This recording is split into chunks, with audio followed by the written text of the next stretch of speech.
Hello everybody, Dylan Geddes here, Gnarled Iron Forge, and today is Monday, which means today is the hook of the week. It's a little late for me, I apologize. I found this in my scrap bin. There is already a little scroll on one side, so I figured this was an alright length. Let's make ourselves an S-hook, shall we? S-hooks are kind of integral when it comes to blacksmithing. You wouldn't necessarily think that they're as useful as they are. Well, at least I didn't when I started blacksmithing. I always saw an S-hook and was like, yes, a hook that I can put on a hook. That's exactly what I need. S-hooks are actually really useful, especially modern days. They would be utilized either in the kitchen or in the garden. I use S-hooks in my kitchen for, we have a like one of those hanging racks that like have the wraparound piece of metal and you can hang all of your pots and pans from them. Those are S-hooks on that little rack, and used in gardens as well for wind chimes, especially to kind of make the connection between your current hook or the main hook a little longer, give it a little bit more definition. It's almost like a chain, but a single hook. Alright, let's get this guy fired up. We'll start off by making that other scroll, and then we will bend everything into shape. Alrighty, you still with me? Yes, you are. Gonna start off by making a simple scroll.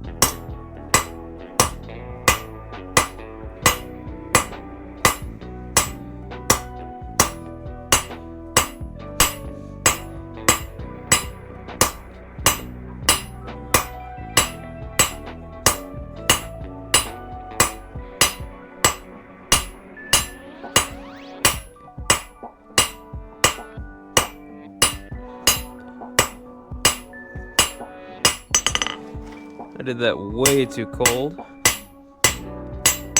I'm gonna heat that back up. There we go.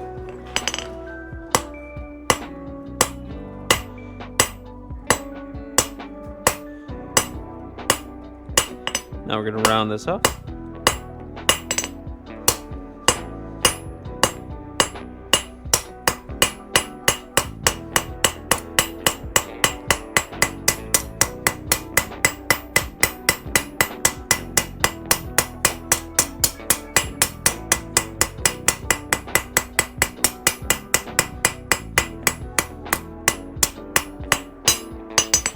There we go. Now I can finally get that scroll.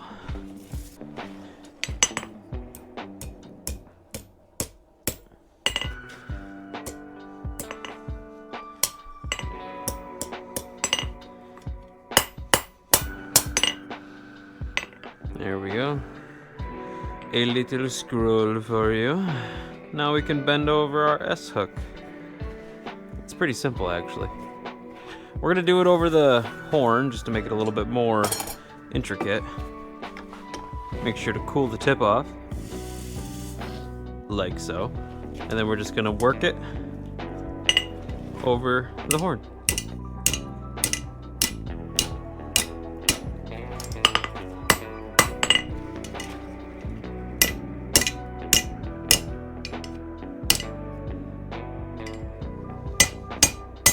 Whatever hook-esque you wish is how you will make it. Not too bad. I kind of like the curve in here. Helps to lock anything in place so it doesn't fall off. Oh, and I should also mention, when you make the scrolls, or you want them to be facing opposite ways, right? So when you do your bend, unless you want it to be like sort of a, like I guess a big C hook or something like that, as opposed to an S hook, then now, the reason why you want it to be an S-hook as opposed to that whole big C is because this will kind of sit at a slight angle, and it'll keep everything in the crux and the strongest part of this, the hook itself. So we'll get that heated up, get the tip cooled off, get it bent over. Radio.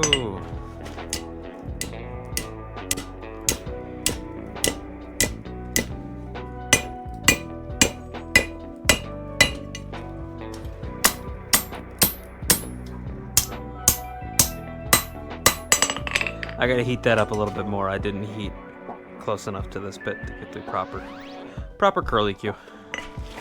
There we go.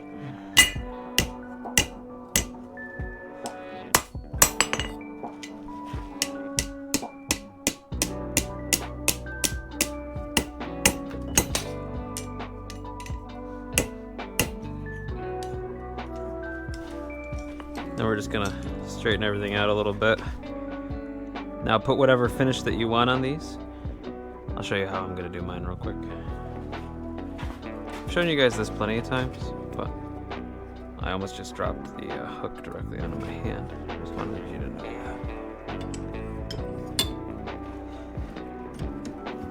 that. There we go. I just use a wire brush.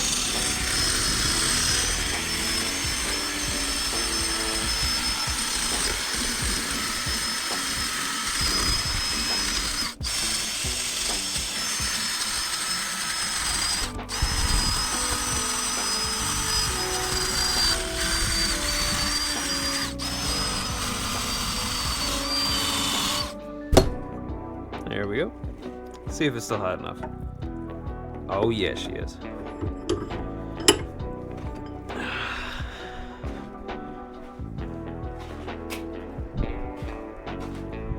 As with everything in my lovely shop, beeswax. And then I just use an old shirt, wipe it all off.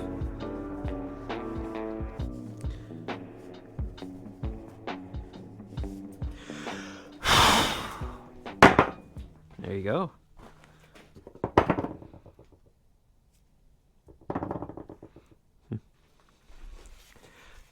Well, that's all the time that I got for this video.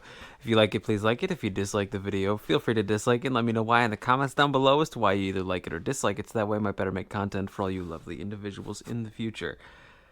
Little S hook. Some simple and sweet, not too bad, not too shabby. The hook of the week, it's either going to be really easy, really intricate, or I'm never going to be able to do it. We're going to find out the hard way though, right? Anyway, if you like this kind of content, please consider subscribing. Man, it's been a long day. Anyway, I hope you all have a wonderful day. God bless. Stay warm.